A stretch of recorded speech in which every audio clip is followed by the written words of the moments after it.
Welcome to Toffee TV. It is the instant match reaction. Wolves 2, Everton 3. A fantastic performance for most of the game. Um, Everton just being Everton for about the last 10 minutes or so, and about 10 minutes in the first half. But more importantly, Everton, for the most part, were fantastic today. The scoreline really does flatter Wolves. It really does flatter Wolves because Everton today could have been 4-1, 5-1 ahead. No issue whatsoever. Everton could have really pushed on and took, with a bit more guile and a bit more confidence and just could have easily have stretched the lead. We obviously got off to the perfect start, kept the ball really well in the early moments of the game, took the lead through a really good move. We kept the ball, we kept it alive. Jack Grealish gets an assist, from a header, and the man can do no wrong. And we were absolutely flying, man. We were absolutely flying. As we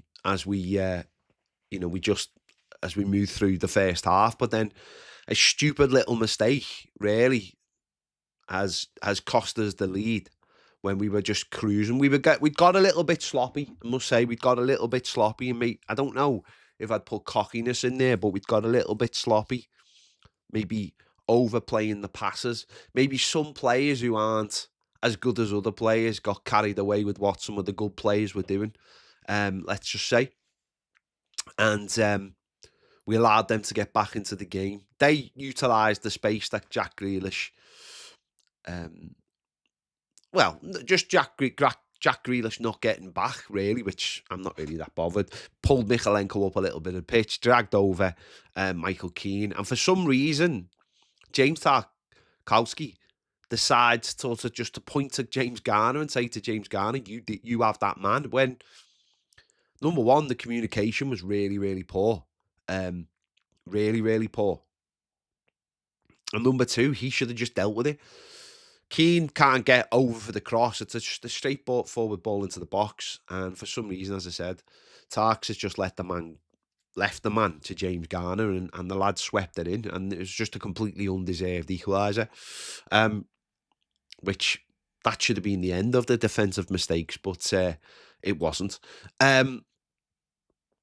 But we just got ourselves back into the game. We grew, we grew back into the game, started winning the 50-50, started getting on the ball, and we've a lovely little move between Jack Grealish and Dewsbury Hall has led to Grealish winning, having a shot.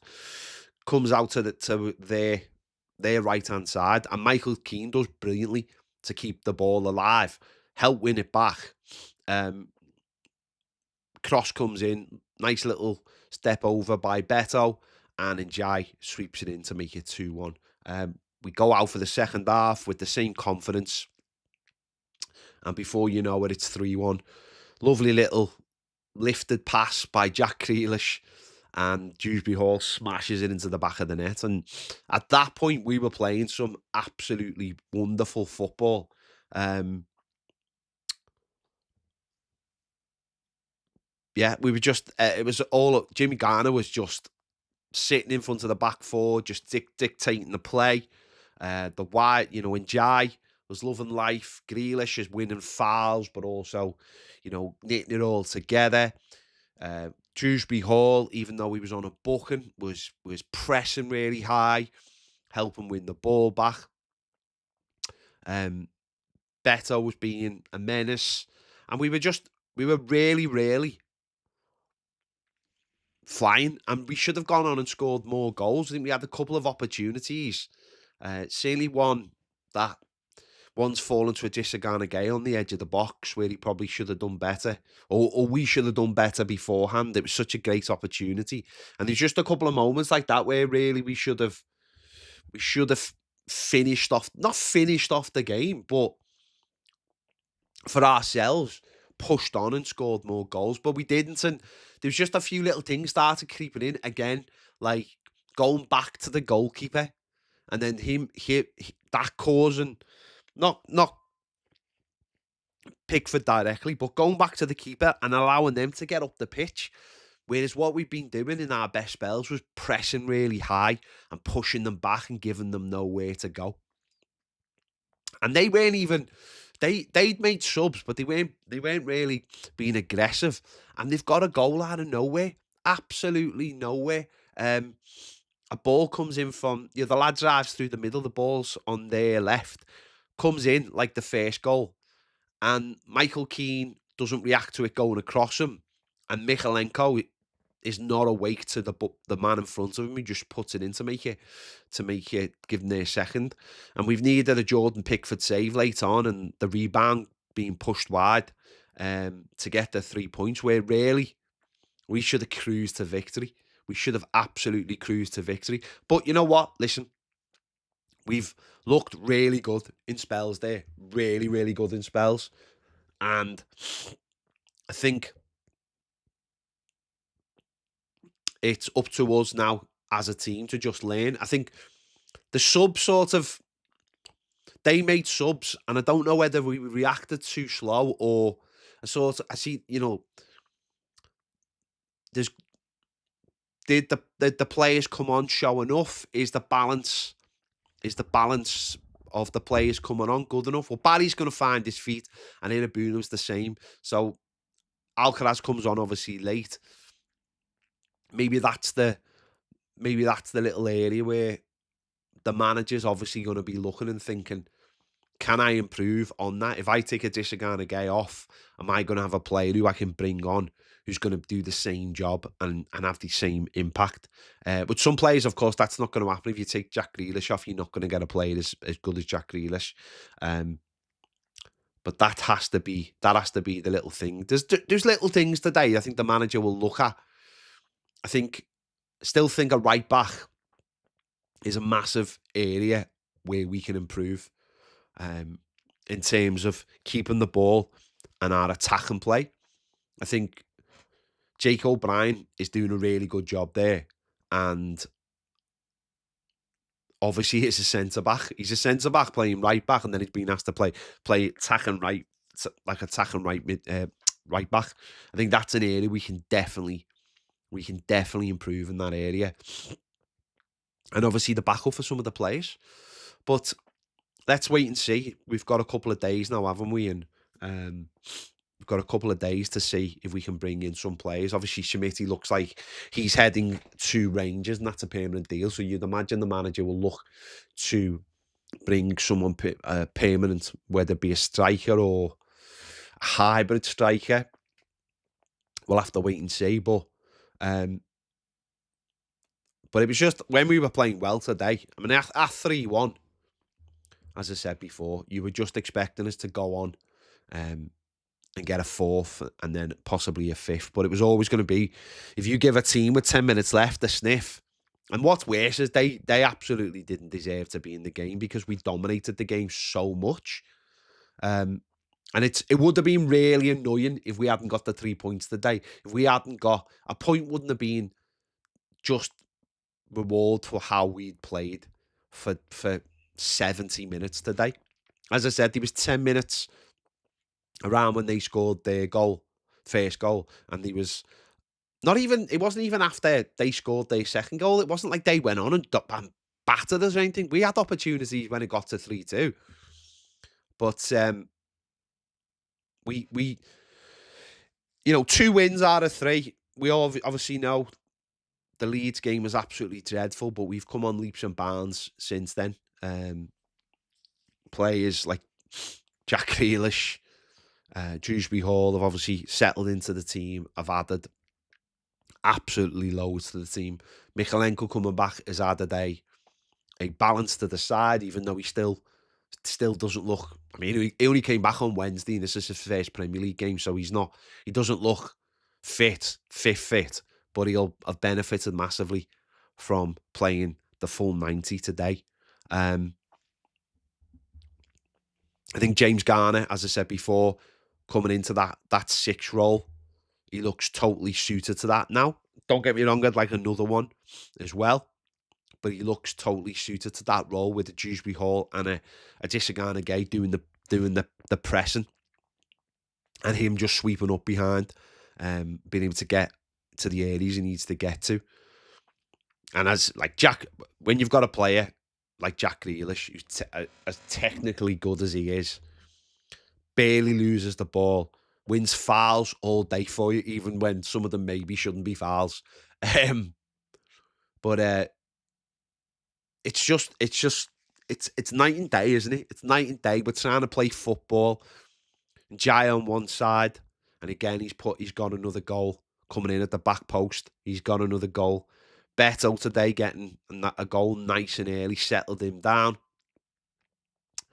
And we're 6 points out of 9. You cannot argue with that whatsoever. We just need to get Branthwaite back. I think Michael Keane, no real issues with him today. Tarky was the one who looked nervous again. Excuse me. I don't know what it is. I don't know whether it's the things that Branthwaite offers when he's on the pitch that Keane doesn't. That makes him feel more nervous. Maybe Branthwaite being on the ball and meaning that Tarky can give him that ball or whatever it is. But or even just I don't know what it is. But Tarky, I think everyone can agree, Tarky's not looked right in the 3 games. He's not looked right at all. So, and I said, you can't put the blame on Michael Keane because I don't think Michael Keane's done too much wrong. You could look at that goal, the second goal today, and say, could Keane had got over to it and dealt with it. But I don't think Michael Keane had a bad game by any means. Tarky's the one you've got to look at and think you need to be doing more, especially that first goal. That was horrendous, absolutely horrendous. To be telling someone else to be doing your job is not good enough. You should have. I understand what he's saying. He's saying, I'll cut the cross out and you pick the man up. But he was so close to the man that he's almost doing both things. He's cutting the cross out. If he stays with the man, he's cutting the cross out and dealing with the player at the same time. He just gets in the wrong place completely. So, but listen, forget about the last 10 minutes. It doesn't really matter. It doesn't matter. It's food for thought for the manager. It's something to improve on. But when we were doing all the good things today, it looked very, very good. So I am absolutely delighted with that. What a way to end the week. 3 wins in a week. A couple of weeks break now. Hopefully we have a busy last couple of days in the window. Get the couple of reinforcements in that we need. As you said, a centre forward, possibly a right back, I think is important. I don't know whether we'd get a starting right back, but I think having another right back there and possibly getting a couple out, as we've already said, Schmitty, Rangers, looks Rangers bound now, 8 million quid. I don't know whether that's... I know we paid 12 for him. I don't know whether it's good business or bad business. Depends on what his book value is and all that. And then maybe some of the players. I mean, Dwight McNeil again today. Could his time be coming to an end at Everton? Who knows? Things change very quickly in football. But I think definitely a right back, a centre forward, and another number 6, or certainly another midfielder, if we can. I think that would be absolutely ideal. Whether we use the loan market or whether we pull some transfers out of nowhere, who knows? But it could be a very exciting couple of days. It could be a very exciting couple of days if we can get the deals over the line. But let's be honest, I think we would have all took...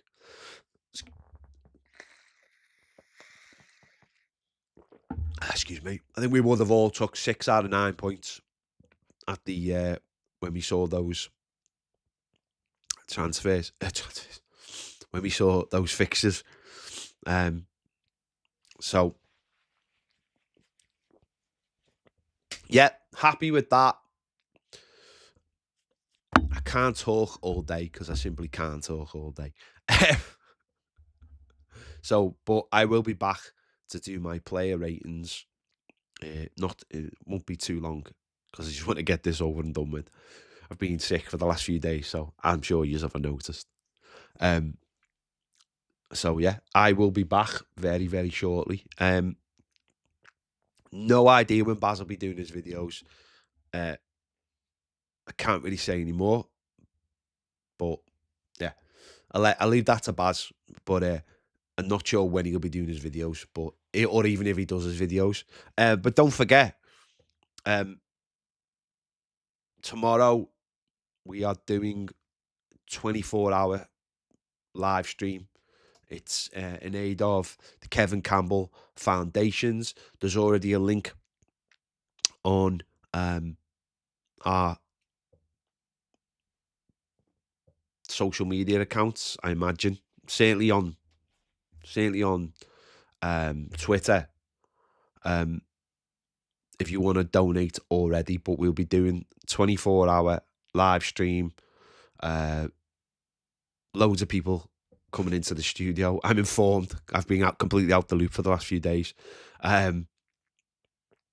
So yeah, please get behind us for that as we try and raise money for the Kevin Campbell Foundation. And yeah, obviously we'll be starting it tomorrow night, and that will be leading us obviously into transfer deadline day, as we are normally live all day on transfer deadline day anyway, but we'll be live after being up and doing live all night. So yeah, make sure you join us for that. Make sure please support us for that, to raise some money to obviously a foundation that helps people in Liverpool, helps people in London. Yeah, so please do support us on that as well. If you're not watching this live, I will put the link in the description for our Just Giving. If you're not watching this live, it's not in there right now, but I will put it in if you are. I'll put it in just after this. So if you are watching it live, please come back or listen. If you can't donate, then please just share the links and please just tell other people that we're doing it. If you can't donate, that's fine. Not everyone's got extra money, so that's fine. I completely understand. But if you can just share the links so people know we're watching, and people know we're doing it, and by watching, you'll be helping us raise money. Obviously through the YouTube ads and stuff like that. So that's something you could do at least, or just share it so other people watch it so they know that we're doing it. I have no idea if I'll be there for the start of it, but I will be there for it. So yeah, there you go. Thank you for watching. I'll be back to do my play ratings once I have sorted myself out. I'll see you in a bit. See you later.